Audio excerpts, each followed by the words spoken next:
Bienvenido, qué alegría tenerte allí del otro lado de la pantalla. No sé si estás viendo el programa por YouTube, por Facebook o por la TV Nuevo Tiempo. Un grande abrazo para ti. Bienvenido para poder estudiar una vez más el libro de Apocalipsis. Este es el estudio semanal de la Biblia. Biblia Fácil ya comenzó, llama a todos tus amigos. Yo quiero enviar un abrazo especial a aquellas personas que semanalmente nos escriben, aquellas personas que están solicitando también el curso bíblico. Sabes que hay un curso disponible llamado Biblia Fácil Apocalipsis. Allí aparece un número en pantalla donde tú puedes solicitar y ese curso puede llegar a tus manos. Así puedes complementar aquello que estás aprendiendo a través de la TV Nuevo Tiempo. Un grande abrazo para ti, que Dios te bendiga. Gracias también por compartir con nosotros tu cariño, tu saludo, tus abrazos. Leemos cada mensaje que llega allí a las redes sociales. Nos encuentras allí como Biblia Fácil en Facebook. Y allí tú puedes colocar tu historia, tu testimonio. Hay gente que nos cuenta que está asistiendo a la iglesia, está comprendiendo más de Jesús, ya recibió un curso bíblico.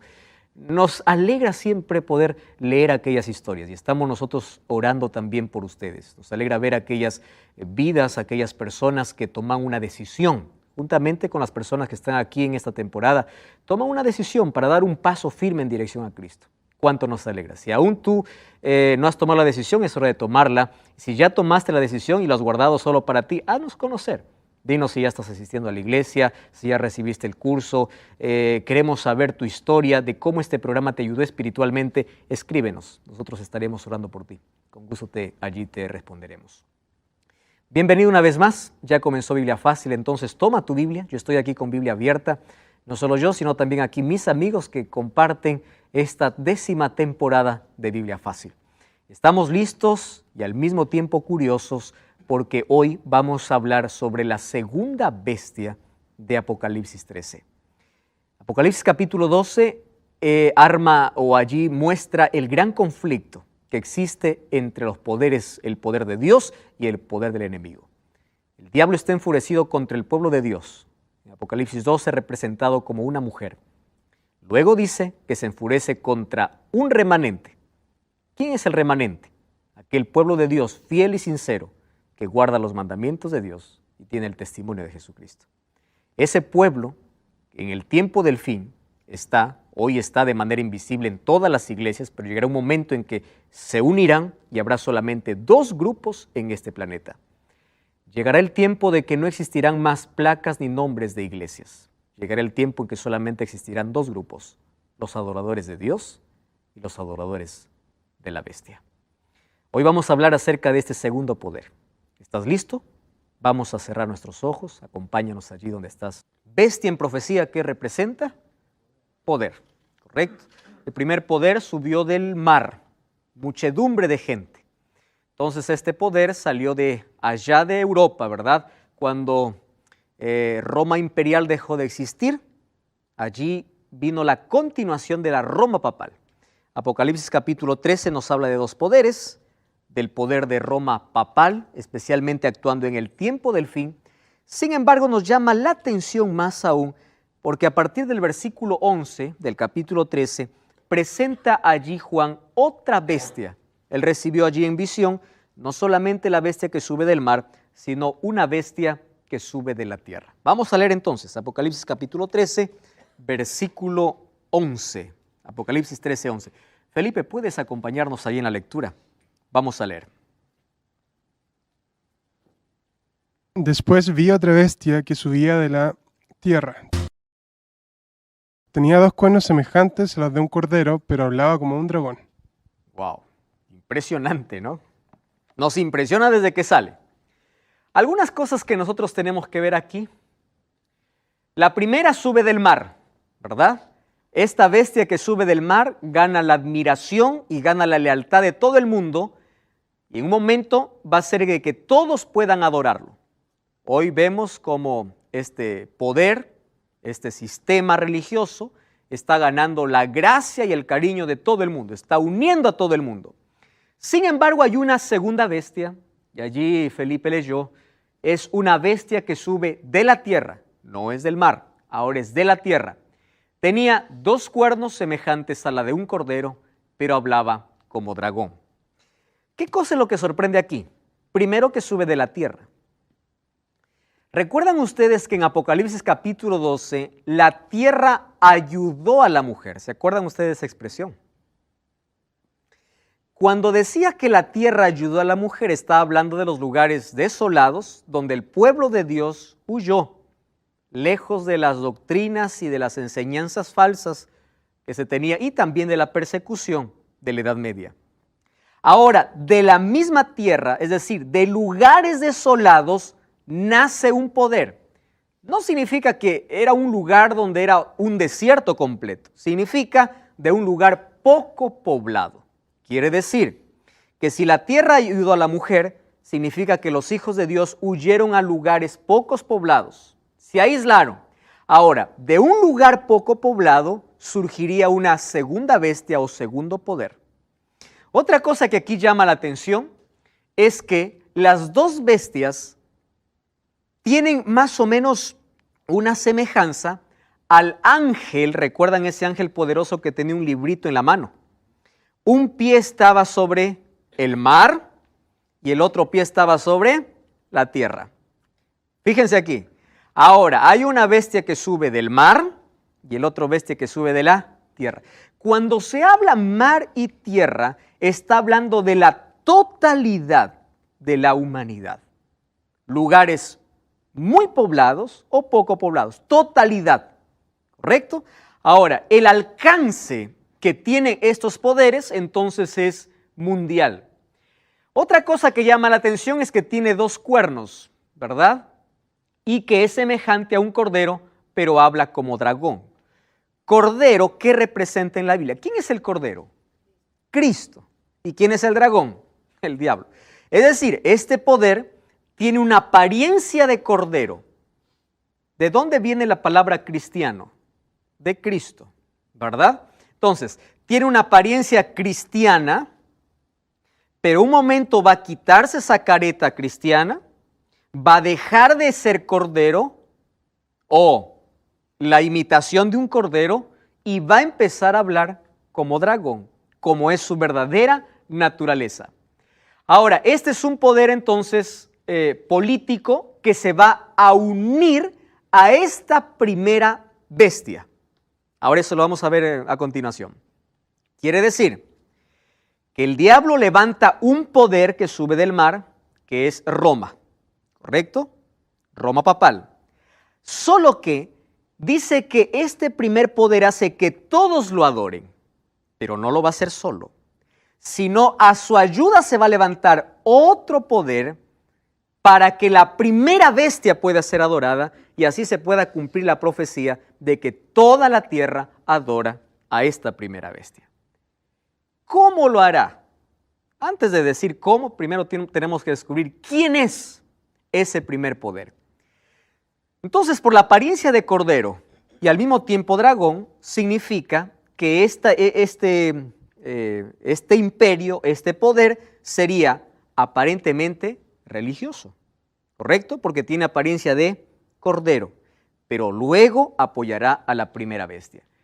Si nosotros entonces analizamos de qué poder está hablando, nos damos cuenta que ese segundo poder del cual habla Apocalipsis 13 es Estados Unidos de Norteamérica.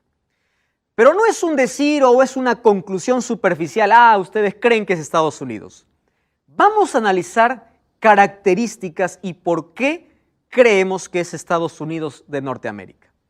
Si hubo un lugar, si hubo una nación superpoderosa que nació con un puñado de gente, es decir, de un lugar poco poblado, es Estados Unidos. Entonces, yo sé que los que estamos aquí conocemos la historia. La historia de cómo se formó Estados Unidos es tan simple y es tan linda al mismo tiempo. ¿Por qué? Resulta que en el año de 1620 se conoce en Estados Unidos como la llegada de los padres peregrinos. ¿Quiénes eran los padres peregrinos? Los padres peregrinos eran los cristianos que venían huyendo de Europa por la persecución en la Edad Media. Correcto. Entonces ellos vinieron, tomaron un barco, ¿verdad?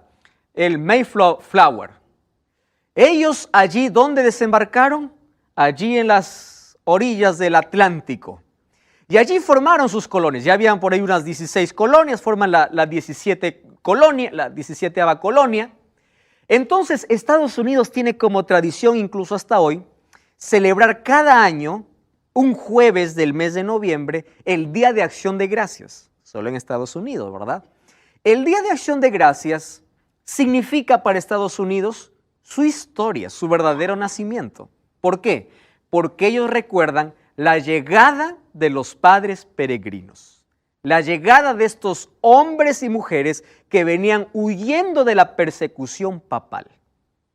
Allí en el Mayflower llegaron a orillas de, bueno, allí cruzaron el Atlántico y llegaron a lo que hoy conocemos como Estados Unidos. Estos padres peregrinos dijeron: llegamos a una tierra de libertad. Aquí no nos alcanza ese poder perseguidor, ¿verdad? Aquí se acabó, aquí tenemos libertad para adorar a Dios. Incluso hasta hoy hay una réplica, ¿verdad?, de ese barco, del Mayflower, allí en Estados Unidos. Ahora, es interesante que cuando ellos logran su independencia en el año de 1776, al formar su primera constitución, ellos se declararon un país netamente protestante, religioso protestante. ¿Correcto? Ahora, ellos tienen hasta ahora, ¿verdad?, el estatus de la libertad. Es un país de libertad. Aquí no se prohíbe, aquí puede estar el origen, la sede de cualquier religión. Aquí no hay prohibición para nadie. Este es un país de libertad. Y también nació como un país religioso, un país protestante. Es decir, tiene la apariencia ¿de qué? De un cordero. Ahora, fíjense aquí. En su constitución, su primera constitución, estaba bien clara el ideal, o estaba tan claro el ideal con la cual se formó los Estados Unidos. Y ellos decían: nosotros somos un país sin rey y una iglesia sin papa. ¿Por qué decían eso? Porque ellos venían huyendo. Ellos no querían saber nada con un reinado y nada con el papa. Absolutamente. Un país sin rey y una iglesia sin papa. Thomas Jefferson dijo lo siguiente, y ese es un discurso que se ha ido repitiendo por muchos años: desde que una persona tiene derecho a escoger su propia religión sin pagar el precio de la discriminación, ninguna prueba de religión será requerida como calificación para cualquier posición pública en los Estados Unidos. ¿Quién puede ser candidato en los Estados Unidos? ¿Se necesita que alguien tenga una religión? No. Cualquiera. De cualquier religión. ¿Por qué? Porque ellos tenían claro desde un comienzo: religión y política no están casados, señores. Tú puedes ser de cualquier religión y tú puedes ser un político. ¿Por qué? Porque son dos cosas totalmente separadas. Es por eso que tiene dos cuernos o dos poderes separados. Político a un lado, religioso a otro lado. Totalmente independiente. Entonces, ese discurso siempre se ha repetido. Lo interesante es que en el versículo 12 de Apocalipsis capítulo 13 dice lo siguiente: este ejerce, o esta bestia ejerce, toda la autoridad de la primera bestia. Y en presencia de ella hace que la tierra y sus habitantes adoren a la primera bestia, y una vez más repite, para que nadie se confunda, y dice: cuya herida mortal fue sanada. 1798. Herida mortal, curada. Ahora cada vez está no solamente curada, sino está deslumbrante, ¿verdad? Dice: esta bestia se unirá. Quiere decir que en un momento la segunda bestia se unirá a la primera bestia. ¿Pero para qué se unirá? Para que toda la tierra pueda adorar. Su intención no es ser adorado la segunda bestia. Su intención es que toda la tierra pueda adorar ¿a quién? A la primera bestia. Ahora fíjense. De paso, ustedes saben que este papel también es otra imitación de los poderes divinos. ¿Quién es el encargado de glorificar a Cristo, de glorificar a Dios aquí en la tierra, es el Espíritu Santo. Es de llevar a todas las personas que puedan adorar ¿a quién? A Dios. Y el diablo levanta un falso espíritu. Así como Dios, ¿verdad?, a través del Espíritu Santo lleva a las personas a adorar a Dios, el diablo también levanta una falsa Trinidad. Luego vamos a ver, la palabra Trinidad no aparece en la Biblia, ¿verdad? Pero nosotros comprendemos que Dios es uno, pero ese uno son tres personas: el Padre, el Hijo y el Espíritu Santo. Ahora el diablo va a levantar, ojo, falsa Trinidad, el dragón, la primera bestia y la segunda bestia. El dragón en las fuerzas demoníacas representaría al Padre. La primera bestia, Roma, representaría al Hijo. Recuerdan que Roma, el Papa quiere ser o dice que es Cristo, representaría al Hijo. Y la segunda bestia, ¿a quién representaría? Al Espíritu Santo. ¿Por qué? Porque así como el Espíritu Santo lleva a las personas a adorar a Dios, la segunda bestia lleva a las personas a adorar a la primera bestia. Una falsificación completa. El diablo es tan astuto, es por eso que puede engañar tan fácilmente, porque puede tomar las cosas divinas y puede allí deteriorarlas y hacerlas a su gusto para robarse la adoración. Muy bien, estos dos poderes un día se unirán. Hoy no solamente se dan la mano, en un momento se van a abrazar y juntos van a lograr un objetivo totalmente diabólico. Quien está detrás de todo esto es el dragón, recuerden. El dragón es quien da poder a estas bestias. El 24 de febrero del año de 1992 apareció en la revista Time, que no es una revista cristiana, por supuesto. La revista Time, la portada de su revista apareció ese título enorme que decía Santa Alianza, 1992. Santa Alianza. ¿De qué hablaba esta Santa Alianza? De una relación diplomática entre los Estados Unidos y la Casa Blanca. Solo que para que llegue este año hubieron muchas tentativas ya en el pasado, muchas. Por ejemplo, en el año de 1950 hubo una tentativa para poder unirse diplomáticamente o para poder tener conversaciones diplomáticas. Antes del año de 1900 o antes de 1992, 1980 atrás, no habían conversaciones diplomáticas entre ellos. Ahora fíjense, en el año de 1950 cuando dijeron, pero bueno, eso ya quedó en el pasado, nosotros ahora somos una nación libre, el Papa ya no tiene el mismo poder, vamos a hacer una tentativa de una conversación diplomática o de poder unirnos políticamente. El Senado de Estados Unidos rechazó por completo y dijo, ¿qué cosa? Nosotros no nos olvidamos que nuestros primeros, los padres que formaron Estados Unidos vinieron huyendo del Papa, ahora quieren que nosotros nos podamos unir. Sin embargo, el tiempo pasó y en el año de 1984, ojo, 1984, iniciaron aquellas conversaciones. Este año es importante porque el primer embajador de Estados Unidos a ser enviado al Vaticano fue William Wilson. Entonces, desde allí empezó una cercanía entre estos dos superpoderes sobre la tierra.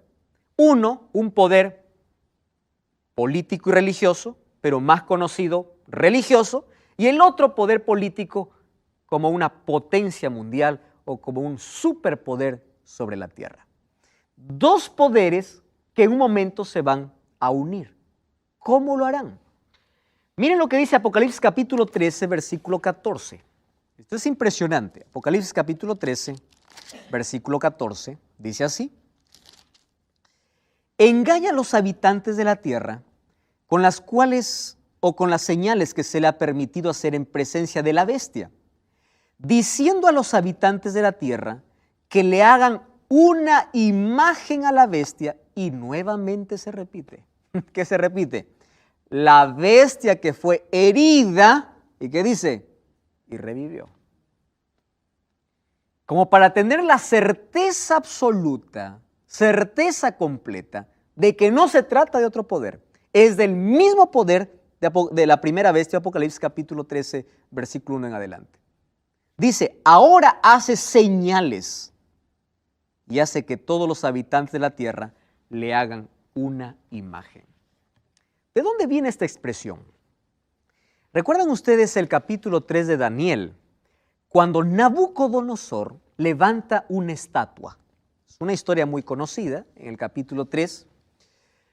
En el capítulo 2, Nabucodonosor tiene un sueño y el sueño es que hay una estatua, cabeza de oro, pechos y brazos de plata, vientre de bronce, piernas de hierro, pies hierro con barro cocido. Y al final del sueño aparece una piedra y esta piedra viene y destruye toda la estatua.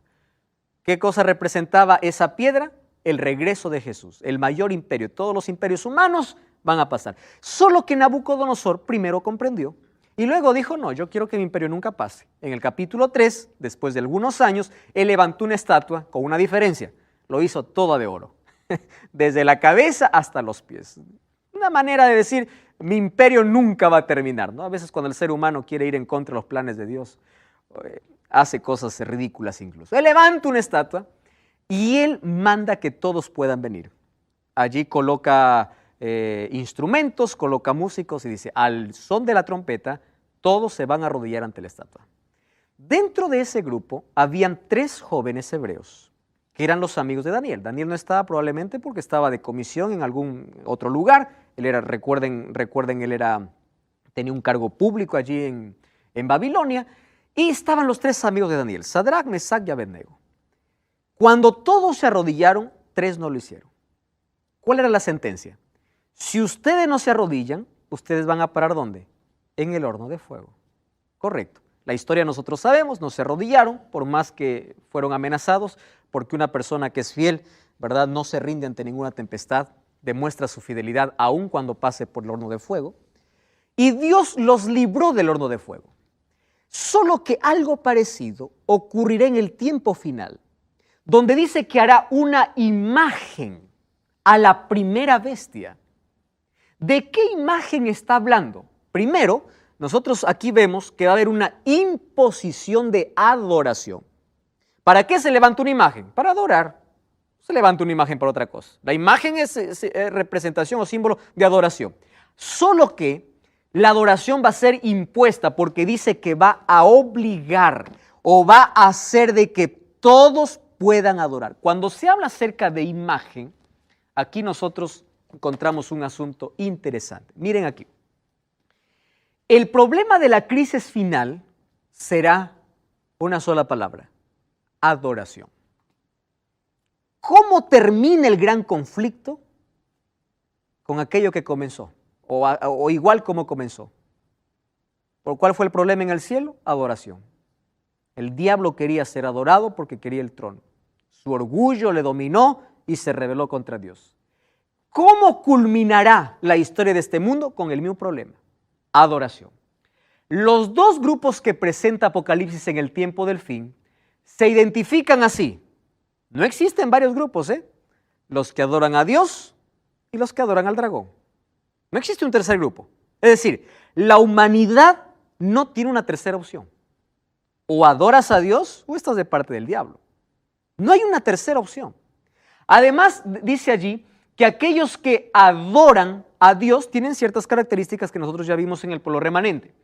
El símbolo de la imagen de la bestia es la institución y procedimientos que duplicarán la conducta del poder de la bestia primera en otras épocas. Es decir, está hablando de una unión de iglesia-estado. Y ustedes saben, siempre que hay una unión entre iglesia-estado, ¿qué cosa ocurre? Persecución.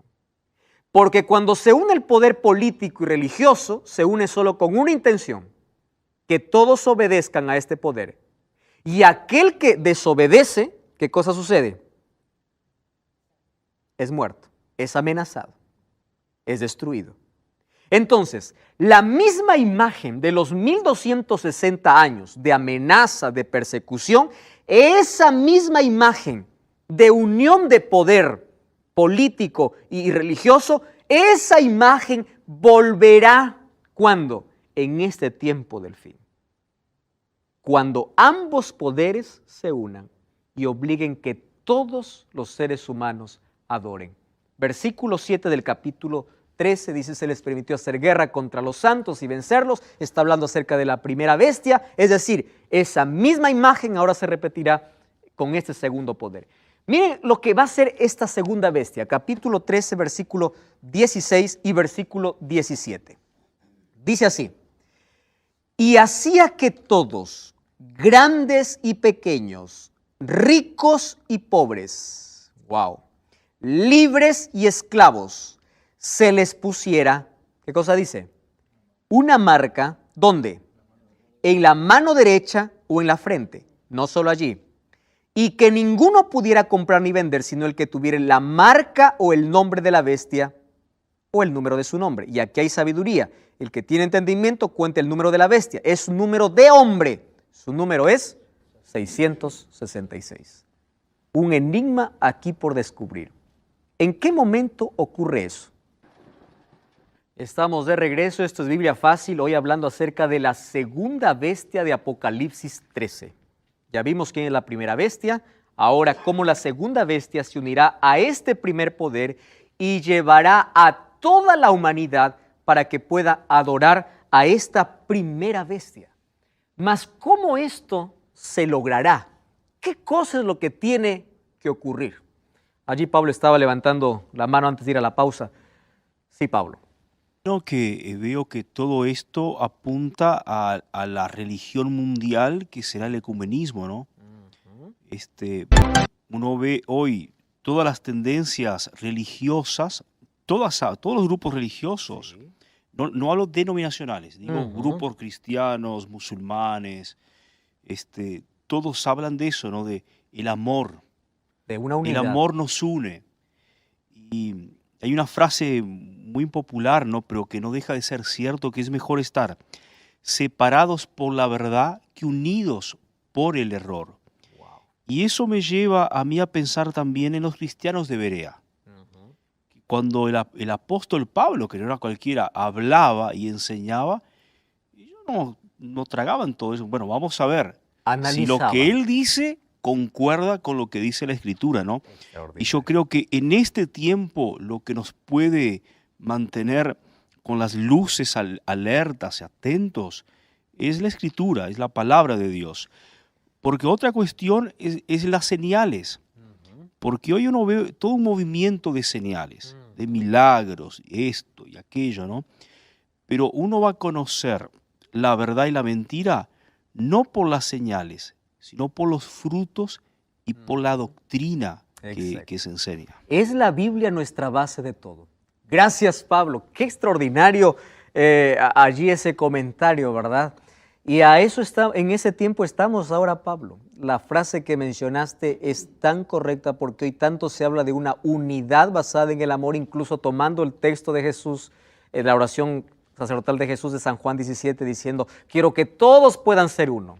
Está hablando de qué tipo de unidad, y tú mencionaste algo interesante, ¿verdad? Nosotros preferimos estar separados por, ¿cómo es? Separados por el error que unidos por la mentira. ¿Es así? Bueno, por la verdad que unidos por la mentira. Y la verdad es Dios, y la verdad es la palabra de Dios. Jesús es el camino, la verdad y la vida. Y su palabra es el fundamento de toda verdad. Es mejor estar separados por la verdad que unidos por la mentira. Ahora, miren lo que hace esta bestia. Dice que ella coloca una marca. Y yo sé que todos ustedes han escuchado acerca de la marca de la bestia. Y tantas cosas se han especulado, ¿verdad? Hoy en día veo que gente publica y dice: la marca de la bestia va a venir a través de un chip, la marca de la bestia viene en los productos, va a venir a través de un código. La Biblia no revela exactamente cómo, pero sí nos da las características de en qué consiste esa marca. Lo que la Biblia no revela solo son especulaciones. Ahora, fíjense aquí. Cuando dice que va a poner una marca, presten atención, en la frente y en la mano, esto es simbólico, ¿verdad? Frente es símbolo de sabiduría, conocimiento, decisiones, pensamiento. Mano es símbolo de trabajo. Solo que presten atención aquí. Ustedes saben que la marca en la mano o en la frente es una alusión de lo que en el libro de Deuteronomio ya se decía, que venía de parte de Dios para su pueblo. Fíjense, la exigencia de recibir la marca en la mano derecha o en la frente evoca ya un mandato divino. Otra vez aquí el diablo falsificando. Vamos a leer lo que dice Deuteronomio capítulo 6, versículo 8. Miren, Deuteronomio 6:8 dice así: las atarás como una señal en tu mano. ¿Dónde va a estar, dice? En la mano. Y luego, como frontales entre tus ojos. ¿De qué está hablando? Frente y mano. Señal. ¿Correcto? Muy bien. Aquí dice que será señal. Ahora, la marca en la mano y en la frente, ¿qué cosa era? Las leyes de Dios. Porque ustedes lean todo el capítulo 6, cuando Dios habla para Israel, dice: oh Israel, Jehová nuestro Dios, Jehová uno es, amarás a Jehová tu Dios de todo corazón, de toda tu alma. Las palabras que te mando hoy estarán en tu corazón, las repetirás a tus hijos, las hablarás estando en tu casa, etcétera, etcétera. ¿Qué cosa tenían que repetir? La Torá, la ley, la instrucción, la ley divina. Eso tendría que estar ¿dónde? En su frente, y dice: la atarás ¿a dónde? A tu mano. Ahora, ellos consideraban amar a Dios de todo corazón, con todo el alma y con todas las fuerzas. ¿A qué se refería? A tener las instrucciones de Dios ¿dónde? En su mente. No en algo escrito, en la cabeza.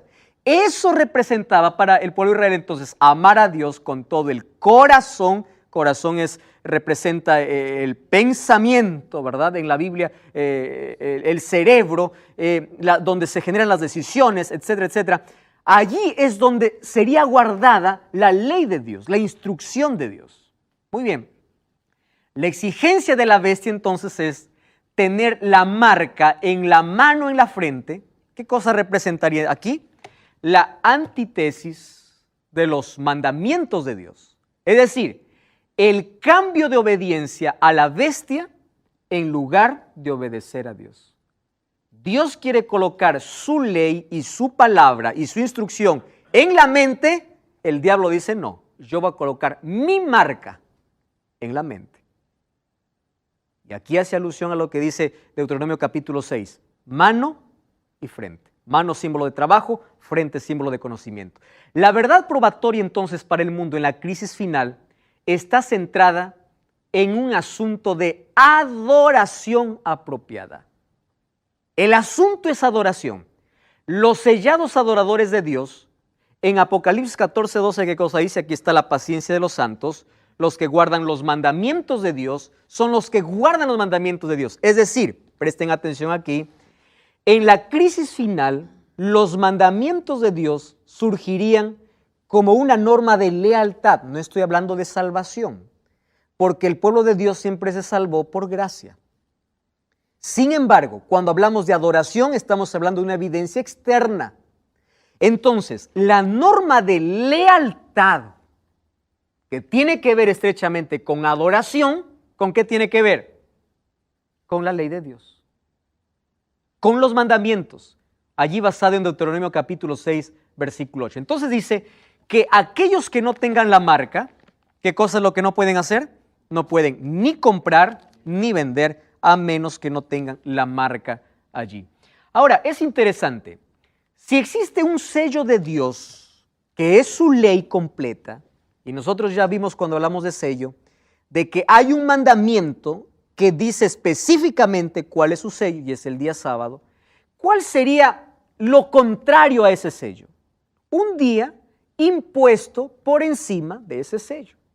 Presten atención a lo que voy a decir acá. El domingo no es la marca de la bestia ahora. Será cuando sea impuesta. ¿Comprenden eso? Cuando la adoración venga por imposición, es decir, cuando se coloque por encima de lo que Dios dijo, eso representa mi lealtad o a Dios o a lo que diga la bestia. Entonces, todo esto nos está llevando ¿a dónde? De que pronto habrá una orden o una ley dominical. ¿Quieren ustedes para comprobar cómo está ese avance? Tengo aquí en mis manos un libro llamado Laudato Si. Quien escribe este libro es el Papa Francisco. No es un libro muy antiguo, es un libro nuevo. Y aquí en este libro, el Papa Francisco propone, wow, qué cosas interesantes. Préstenme atención aquí. ¿Qué cosa propone? El cuidado de la casa común, el cuidado del medio ambiente. ¿De qué manera? Aquí dice, guardando un día, dejando de contaminar el ambiente un día. Presenta el domingo no como día de adoración, lo presenta como un día de preservación para el planeta. Y en un momento de la historia, que es el nuestro, donde se habla tanto del cuidado del medio ambiente, de ecología, esta es la propuesta del Papa Francisco, que todos puedan dejar de trabajar el domingo. Todos. ¿Acaso Dios ya nos separó un día? Ahora, fíjense, el otro material que yo les mostré fue escrito allí por el Papa Juan Pablo II, ¿verdad? Ahora, este es escrito por el Papa Francisco. Los dos hablan acerca del domingo. El primero como una base, diciendo que guardamos el domingo por la resurrección de Cristo, y el segundo diciendo, necesitamos guardar todos. ¿Por qué motivo? Para preservar el medio ambiente. Quiere decir, ustedes saben que esto ya está siendo estudiado en diferentes países. Y en algunos países, incluso aquí de Sudamérica, ya hay incluso leyes locales donde está totalmente prohibido poder comprar, poder vender, poder negociar el día domingo. ¿A qué cosa estamos llegando? A una pronta ley dominical. Y en esa ley dominical, cuando sea impuesta una adoración por encima de aquel que Dios colocó, entonces se convierte ¿en qué? En marca. Conocimiento. Frente. ¿Qué más? Trabajo. No puedes comprar y no puedes vender. Es decir, esto es un asunto tan serio que el versículo 15 dice, se le permitió infundir aliento a la imagen de la bestia para que esa imagen o para que la imagen hablase y hiciese matar a todo aquel que no le adorase. ¿De qué estamos hablando?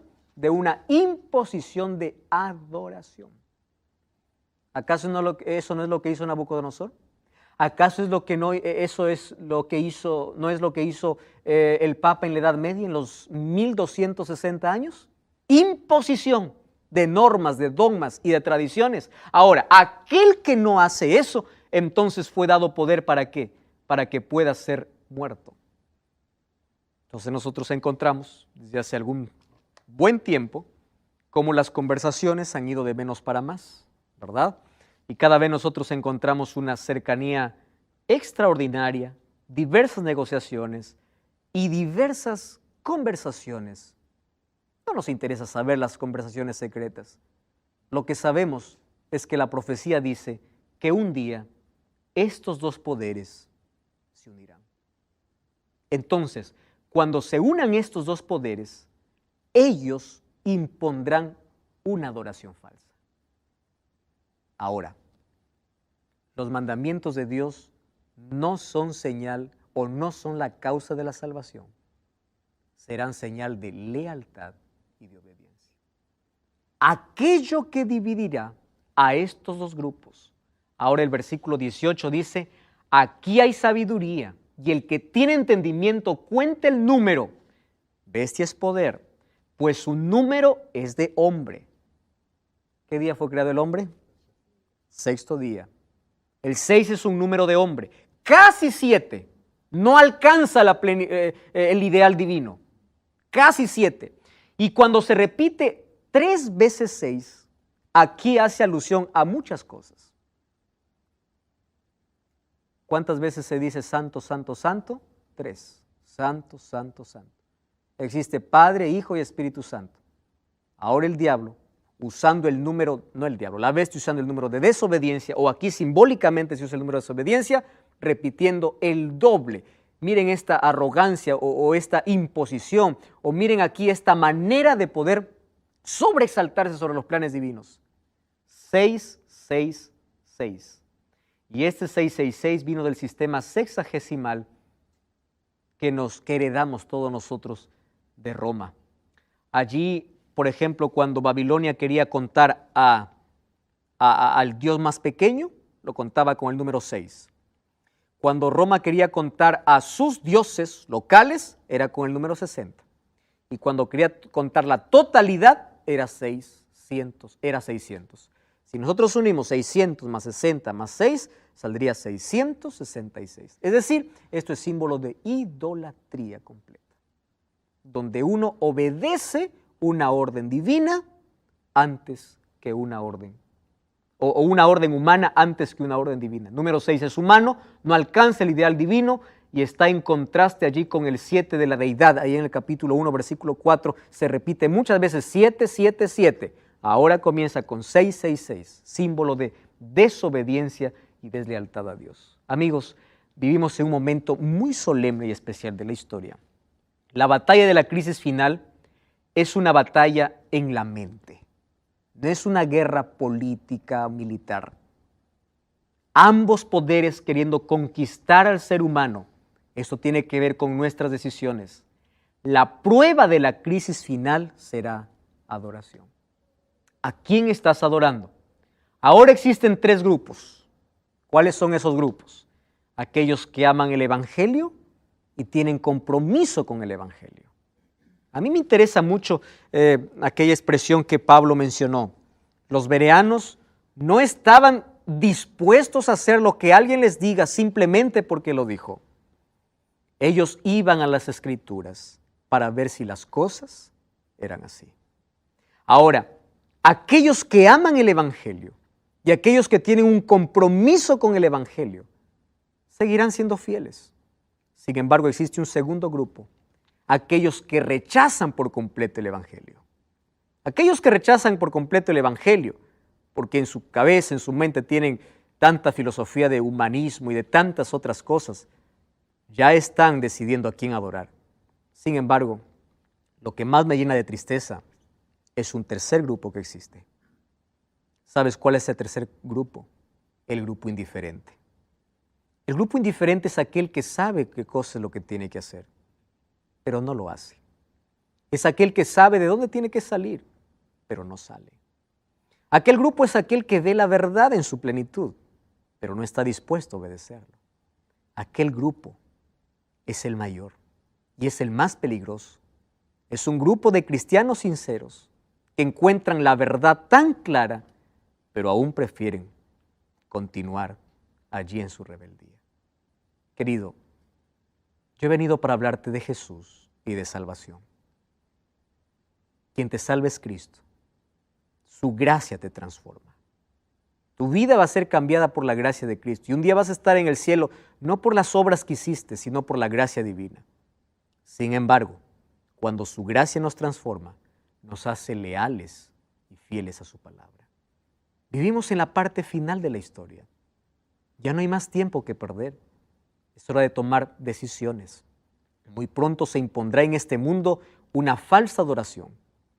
Y aquellos que están de parte de Dios, de parte de la Biblia, de la palabra de Dios, van a sufrir angustia. Claro que sí, pero no tendrán miedo, porque su redención está cerca. ¿De qué lado estás? ¿En qué grupo tú estás? Hoy Dios quiere colocar su palabra en tu vida de manera clara. Probablemente para muchos esto es un tema muy chocante. Probablemente te sientes frustrado o estás analizando allí en tu vida. Mas hoy yo te voy a pedir algo. Aférrate a Dios Y pide que el Espíritu Santo pueda seguir iluminando tu mente para que puedas aceptar aquella verdad y lo puedas abrazar en tu corazón.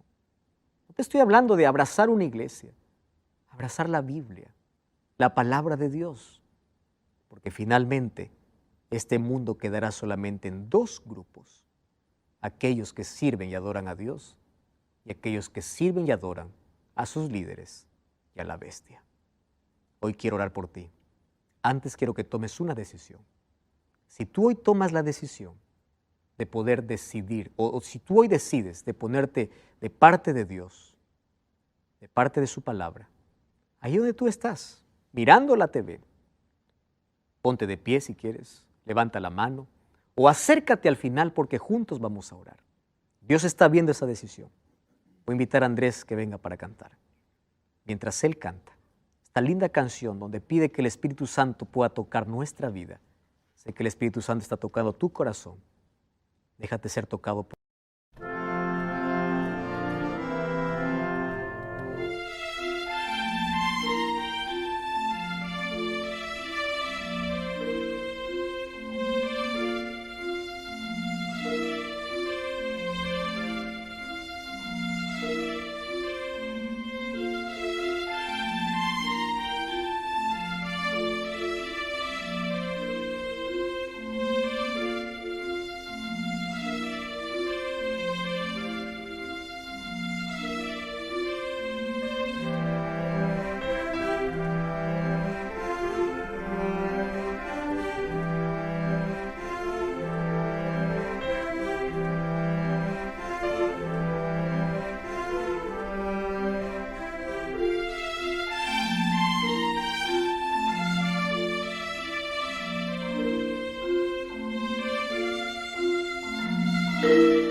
Thank you.